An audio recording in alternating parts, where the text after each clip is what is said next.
Mabuhay! And welcome back mga katropa. Nandito tayo uli sa RJG Billiard Hall and Gaming Hub dito sa Cabanatuan City.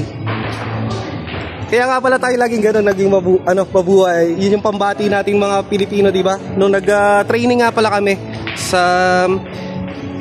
Nueva Ecija Old Capitol, gano'n yung tinuro sa amin, Tsaka, di ba, sa ibang bansa nga, di ba, sa Thailand, ang bati nila, sawadika, dito naman sa atin, mabuhay. Ilalagay mo lang dito yung, yung palad mo dito sa heart.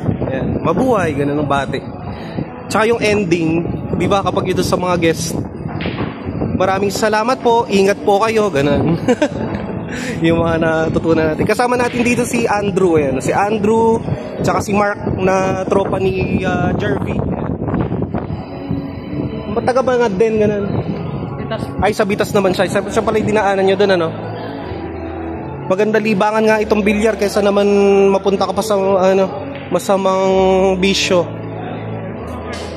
Dalawa yung bali tatlo na yung pwesto nila dito Ito yung non-aircon area. Bali 75 pesos dito. Dito naman yung aircon ipapasyal ko kayo dito.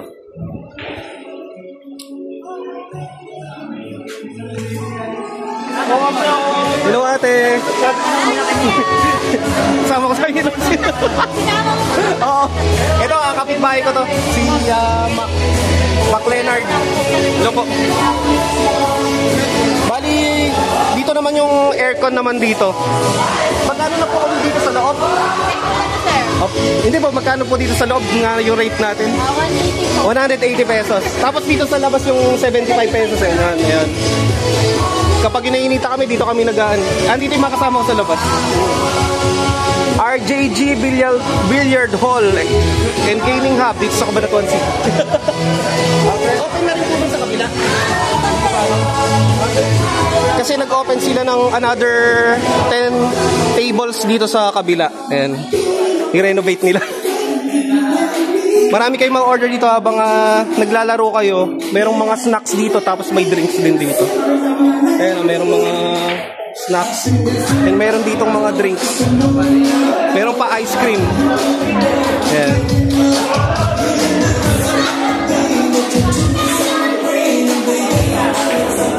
Kaya lang baka makapiright tayo sa music. Labas na tayo. Thank you so much ate. Thank you po. Balik na tayo dito sa labas.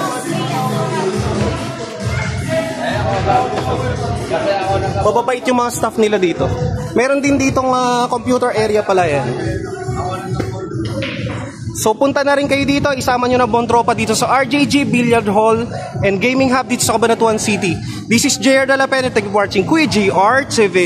Bye bye.